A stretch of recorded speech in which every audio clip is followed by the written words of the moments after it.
டிங் Tang. அந்த பழைய காலத்துலலாம் கிடிகாலத்துல சண்டை வரும்ல, அது அந்த கதையை பற்றி தான் நான் சொல்ல போகிறேன். ஒரு ஊரில் ஒரு குட்டி பொண்ணு இருந்தா. அந்த குட்டி பொண்ணு ஸ்கூலுக்கு போகும்போது அவங்க டீச்சர் வந்து அந்த சவுண்டை பற்றி சொல்லி கொடுத்துட்டு இருந்தாங்க. அப்போ வந்து அந்த குட்டி பொண்ணை கூப்பிட்டு நீ அந்த சவுண்டை பண்ண அப்படி சொல்ல போது அந்த குட்டி பொண்ணை எப்படி பண்ணா தெரியுமா? எப்படி பண்ணா தெரியுமா?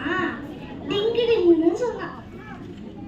தப்பு, நீ பண்றது தப்பா இருக்கு, நீ போய் வீட்டுல போய் பயிற்சி எடு அப்படின்னு சொன்னாங்க. அப்புறமா வீட்டுல போய் ஸ்கூல் முடிஞ்சு வீட்டுக்கு போகும்போது அவங்க அம்மா கூட போய் ஒரு ஐஸ்கிரீம் வாங்கினான். அந்த ஐஸ்கிரீமை வாயில வச்சுட்டு அவங்க டீச்சர் சொன்ன ஞாபகம் இருந்துச்சு. அப்ப எப்படி சொன்னா தெரியுமா? சொன்னான். அப்புறமா பஸ்ல ஏறும் போது கண்டக்டர் வந்து நீங்க எந்த ஊர் போகணும் அப்படி கேட்கும் போது நாங்க டிங்டாங் ஊருக்கு போகணும் அப்படி சொன்னான்.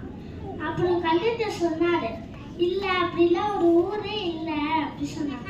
இல்ல இல்ல நாங்க செருகுன்னு ஒரு ஊருக்கு போகணும் அப்படி சொன்னாங்க. அப்புறமா நாங்க வீட்டுக்கு போகும்போது அவங்க பாட்டிக்கு வந்து தண்ணி கொடுக்க போது அப்புறமா அவளும் தண்ணி குடிச்சா. தண்ணி கொடுக்க போது டீச்சர் சொல்றது ஞாபகம் இருந்துச்சு. அப்புறமா சொன்னா சொன்னா. அப்புறமா அவன் நாளைக்கு நைட்டு தூங்க போது அவங்க வீட்டுக்கு திருட வந்தாங்க. திருட வந்து நீங்களும் வீட்டுல எப்படி குறைத்து வரீங்க?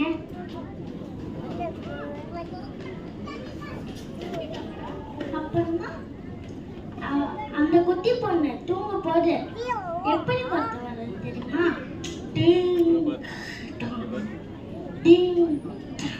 அப்படி குறைத்து விடுவாங்க. அப்புறம் அந்த திருட பயந்துட்டாங்க. நல்ல வேலை குட்டி பொண்ணு தூங்கிட்டா இருக்கா அப்படின்னு சொல்லிட்டு கதவை பீரோ திறக்க போது பீரோ அவங்க மேல விழுந்துருச்சு. அப்புறமா அவங்க அப்பா அம்மா தான் எரிஞ்சு போலீஸ்க்கு கால் பண்ணி அரெஸ்ட் பண்ணிட்டாங்க.